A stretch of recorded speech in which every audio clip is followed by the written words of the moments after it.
Then he says, I know them by name. Now, what does it mean when he says, I know these people? What about those hard-working saints who find they've arisen in the wrong resurrection? And at first they're not aware because there seem to be other saints there. And then they discover it is the wrong resurrection. And Jesus pictures them as coming to the gates and calling, Lord, Lord. That's all you have to do to join the World Council of Churches.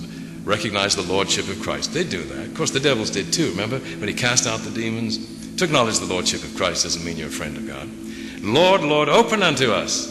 All right, number two, they want to be saved. Have we not done many wonderful works in thy name? We've even cast out devils in thy name. These are super evangelists and Christians. And he says, go away. I never knew you. See, these, he says, I know them. The others, he says, he doesn't know. Now, we know that can't be know the name or how old we are or the hairs on our head. He knows that.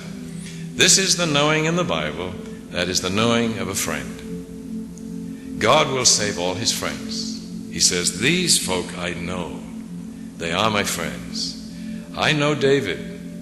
He did so many things. He'd have been disfellowshipped from the university church almost annually. But I know that man, and he's my friend. I hate what he did. But the man who wrote the 51st Psalm, I mean, he knew God. He knew God didn't want sacrifices anymore. He wanted truth in the inner being and a new heart and a right spirit. And he says, and I'm going to tell everybody about this from now on. Did you notice that in that psalm? I'm going to tell everybody. I'm proud of this. Now I know you. And when we say we know God and he's our friend, he says, and I know you too. You're my friend. To the other hard-working saints, he says, go away. You never were my friends. Well, I would say all God is looking for in the judgment is his friends. And he recommends his friends to the angels who are his friends. Friendship is the essence of the quality of the relationship God wishes to sustain with his family for eternity. Remember he said to the disciples, I've called you my servants so far. Not anymore. I want to call you my friends. Because I want to let you know everything my Father is doing. I want to include you in this. Now, there are certain marks of friendship. One is like the friendship of Abraham, jealous for God's reputation. Moses, jealous for God's reputation. Job was jealous for God's reputation. Isn't that a real friend who will stand up for you and your reputation? Are we doing this for God? Ellen White warns that one of the worst things that has ever been said about God is that he will torture his sinful children for eternity. That is the devil's picture. We are no friends of God. If we picture him that way, then how shall we picture him? How do you preach the third angel's message as a friend? Or do you preach the third angel's message in such a way as to undermine friendship and produce fear and the obedience that springs from fear? So we really have an assignment with that third angel's message. We have to be able to explain wrath and fire and destruction so that we're really putting God in a true light and not turning people against him, or worse, leading to the obedience that springs from fear. Well, now, what is Christ's role when all these people gather together 100 million to watch him say, yes, Jones has done all these things. The devil has told the truth. But the devil left out something of great consequence. He didn't mention that this sinner also has a new heart and a right spirit. We will not be judged by the record of our sinful past. We will be judged by the kind of people we are now. Legalists judge by records of sins and even virtues. God judges by what's going on in the heart. And incidentally, he's the only one who can do it. So the angels have to accept his diagnosis, don't they? Well, isn't that why he resurrects the wicked? Because he diagnoses them as not safe to save. And is there confirmation of his diagnosis in the resurrection of the wicked? When they see the New Jerusalem and they see Christ and the Father and the angels, and they have a panoramic review of the whole great controversy in Gethsemane and Calvary, are any of them won by that light and truth? Not a one. Then did Jesus diagnose them correctly? They were not healable. As he says of Israel, you are beyond healing. That's why the wicked must be raised, to confirm his diagnosis. And then when the love of the glory of him who is loved surrounds the wicked, would it hurt anybody who's in harmony? There's further confirmation that they're out of harmony by being consumed by the glory of him who is love. Otherwise, it's cruel and inhuman to resurrect the Sodomites to burn them all over again. Imagine God doing that. Here the Sodomites arise and look around and say, here we go again. And some people who arise in the special resurrection die 3 times. What kind of a God would do that? It is painful, but he has paid much pain to clarify these issues in the minds of his family, that the universe may be free and secure for eternity. We will not see him torturing his children in the end, but they will indeed die. And in a sense, they have a second chance, but they all turn it down. What if they should see that panoramic review and one of them say, I love that. I never saw it that way before. Please, God, could you wait a minute? You know he'd stop the whole thing to let that person in and then ask his angels, how come that person's out there when he should be in here? This is obviously hypothetical. God will not make a mistake in his diagnosis.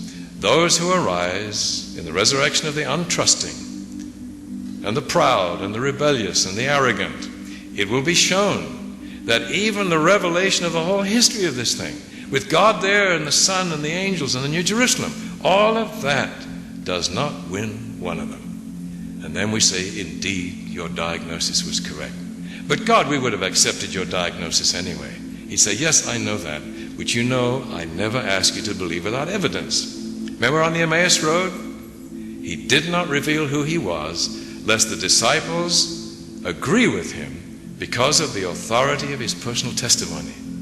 He gave them evidence first. You've read that statement. Well, now, in the judgment, what is he looking for? He's looking for his friends. He's not asking for too much in the light of all the evidence. Could we portray the first angel's message then? There's no need to be afraid of God, but reverence him indeed.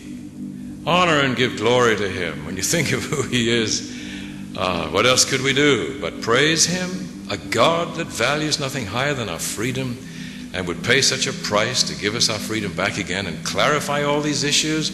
Worship him. And all he means is, come if you can and love me and be willing to listen and let me help you and heal you. That's worship. The greatest compliment we can pay to God is to accept as true the testimony of his Son, that he really is that kind of a God. He doesn't want our compliments. Really, Revelation 14:12 is the greatest act of worship, to keep his commandments and remain loyal to his Son. And I think that's really the meaning of 14:12 in the light of the judgment, you see. God is looking for people who keep his commandments and are loyal to his Son. Take the second part first. We accept as true what Jesus said about the Father. That means to be loyal to the Son, to accept the testimony of Jesus. That's the other verse, 12:17, isn't it? God's people accept the testimony of Jesus.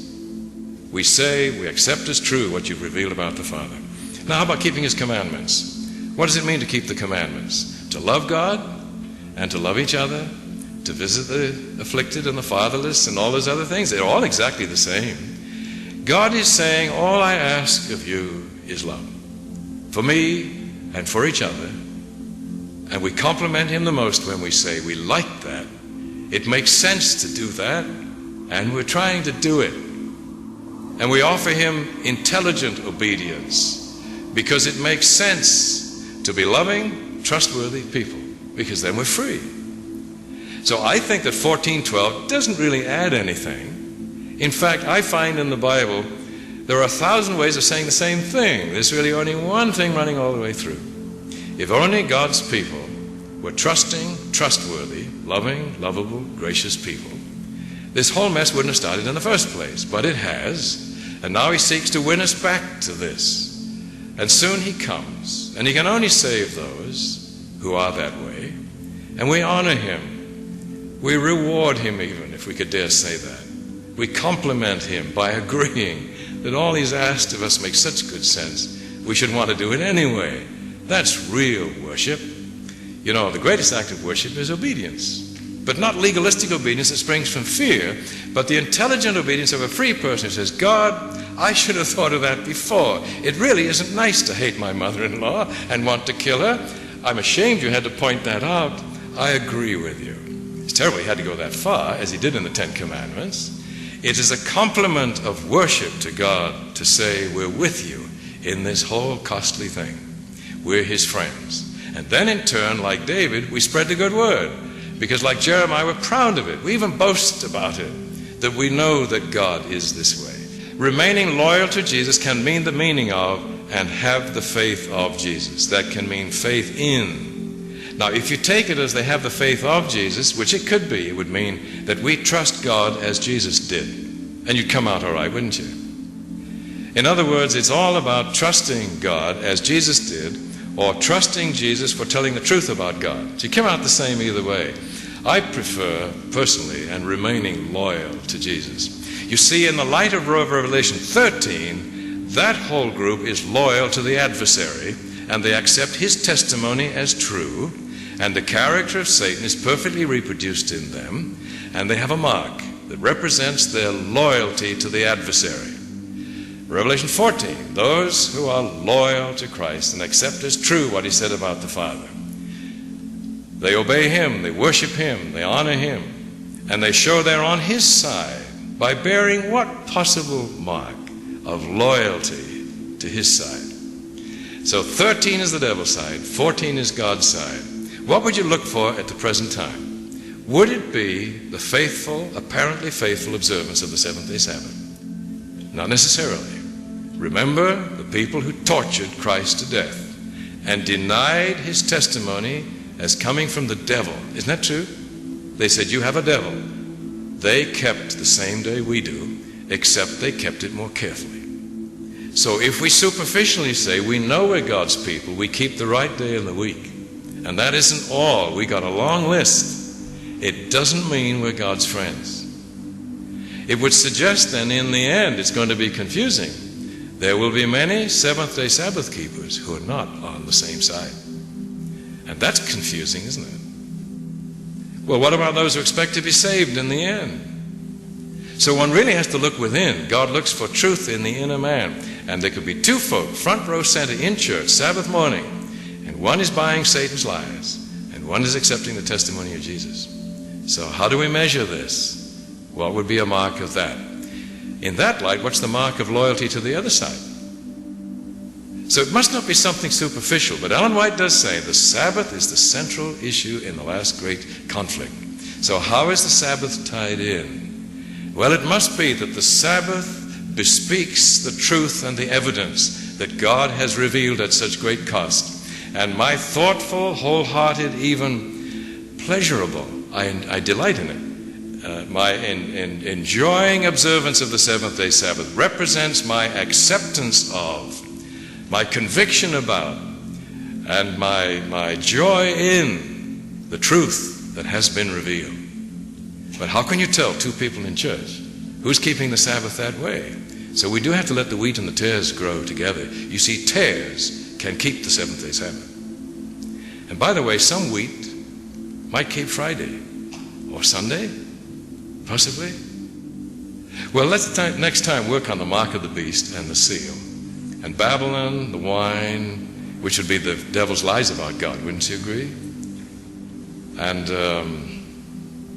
let's see, what was the other one? We'd have the dragon, the beast, the image, the seal of God, and the mark of the beast. Would these all fit in? I think they can, and in which case it's not nearly so complicated or so denominationally offensive to discuss them. We've picked on one church in this regard, and because we've named that one church, we fail to see it could be in our own ranks. You see, a person in church on Sabbath could have the mark of the beast. Possibly. I mean, the one that's inside, the one that really counts where God reads it. So we could be superficial in this. And I think we need to go to the whole world and say, you might be a member of any number of churches, not just the one we've often picked on, sometimes rather rudely, to the point that Ellen White said, let there be no more rude thrusts at the Roman Catholics. You've read that. I think we've oversimplified there, and by focusing on that one area, have failed to see it could be in many other places. Who were Christ's worst enemies when he came? The Roman atheists or the Sabbath-keeping Jews? See, forbid that we would be his worst enemies while claiming to be his followers. So maybe the main thing in all this would be, God is looking for trusting, trustworthy friends. He says, I know you. The rest of you, you think you're my people, I don't know you. That is, you're not my friends. So would you qualify yourself as a friend of God, whom he could commend as a trustworthy neighbor to live next door to for the rest of eternity, in spite of that record that we've got, which is part of history? Is there any way one could find if he is God's friend? I just think it would be a very personal and a very important matter.